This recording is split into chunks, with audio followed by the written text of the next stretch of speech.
Hey guys, ನನಗೆ ಹಳೆ ಕಾಲದ್ದು ಅಂದರೆ ತುಂಬ ಹಿಂದಿನ ಕಾಲದ್ದು ಮಡಿಕೆ ಕುಡಿಕೆ ಎಲ್ಲ ಕಲೆಕ್ಟ್ ಮಾಡೋದಂದರೆ ತುಂಬ ಇಷ್ಟ. ಇವಾಗ ನೀವೇನು ನೋಡ್ತಾ ಇದ್ದೀರಾ ಊಜಿ, ಅದು ಬಂದ್ಬಿಟ್ಟು ತುಂಬ ವರ್ಷದಿಂದ ಇದು ನಮ್ಮ ಅಮ್ಮ ಅವ್ರ ಅಜ್ಜಿ ಕಾಲದಲ್ಲಿ ಇದರಲ್ಲಿ ರಾಗಿ ಇಟ್ಟು ಸ್ಟೋರ್ ಮಾಡ್ತಾ ಇದ್ರಂತೆ.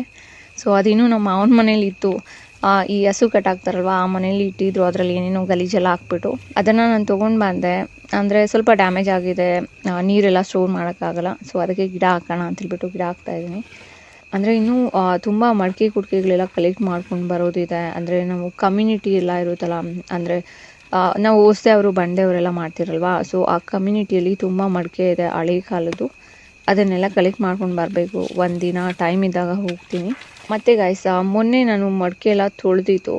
ಅದು ಬಂದುಬಿಟ್ಟು ನಮ್ಮ ಅತ್ತಿಗೆ ಮನೇಲಿ ಕಲೆಕ್ಟ್ ಮಾಡ್ಕೊಂಡು ಬಂದಿದ್ದು. ಅಂದರೆ ಅವ್ರ ಮನೇಲಿ ಇನ್ನೂ ತುಂಬ ಮಡಿಕೆ ಇದೆ. ಸೊ ನಾನು ಒಂದಷ್ಟು ಕಲೆಕ್ಟ್ ಮಾಡ್ಕೊಂಡು ಬಂದೆ. ಇನ್ನೂ ಒಂದಷ್ಟು ಇದೆ, ಯಾವಾಗಾದರೂ ಫ್ರೀ ಆದರೆ ಅಲ್ಲಿ ಹೋಗಿ ಕಲೆಕ್ಟ್ ಮಾಡ್ಕೊಂಡು ಬರಬೇಕು. ಅಂದರೆ ನಮ್ಮ ಕಡೆಯೂ ಇತ್ತು ತುಂಬ. ಅಂದರೆ ನಮ್ಮ ದೊಡ್ಡಮ್ಮ ಮನೇಲಿ, ನಮ್ಮ ಮನೆಯಲ್ಲೂ ಎಲ್ಲ ಮಡಿಕೆ. ಅಂದರೆ ನಮ್ಮಮ್ಮ ಎಲ್ಲ ಆವಾಗಿಂದನೂ